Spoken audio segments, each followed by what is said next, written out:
So I'll just start. You may begin. A 2008 study by researchers at the University of California, Irvine found that 1/3 of students surveyed said they expected to be just for attending the lectures, and 50% said they deserved to be simply for completing the required reading. Now, while I cannot speak for the collegiate experience, I can certainly tell you that many of my high school peers feel exactly the same way. Welcome to the world of Generation Y, or as many naysayers like to call it, Generation Entitlement.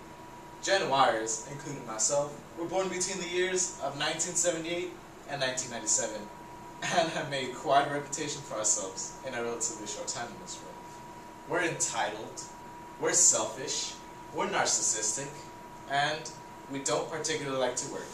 The list goes on, and sadly, I cannot dispute any of these charges, because when I look around, or simply, when I look in the mirror, I know these stereotypes to be true. Which got me thinking, if this is truly a generational phenomenon, what historical and social factors allowed for the creation of such a malign group of individuals? And furthermore, why are we to blame? According to Mimi Engel of the University of Vanderbilt, self-esteem was the buzzword in child rearing and education from the early 1980s to the early 1990s, and subsequent rise of political correctness continues the trend to this very day. Throughout this period, unconditional love and being valued just because you're you has been the prevailing philosophy. Children are constantly praised, sometimes for simply breathing, and as a result, criticism is avoided. Feelings are emphasized, and somehow, everybody is a winner. Thus, the so-called entitlement generation is born, and now parents, teachers, and employers are reaping what has been sowed. But as the older members of Gen Y have graduated into the working world, there have been definite ramifications. According to a report in the Wall Street Journal, corporations are actually hiring praise teams to help keep up with Gen Y's demand for constant positive reinforcement. Now, while I believe that employees do deserve recognition for their hard work, maybe, just maybe, praise teams might be going a bit too far.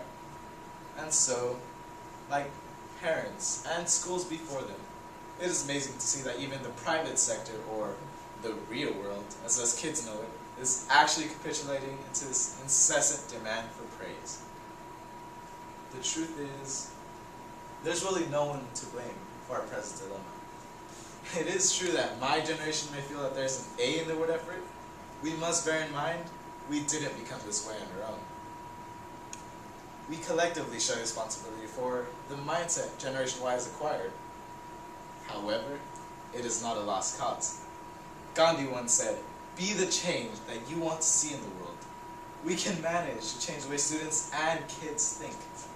We need to learn that education is more than simply a letter grade, that criticism can actually be beneficial, and that success does not come easy, but is rather earned through hard work.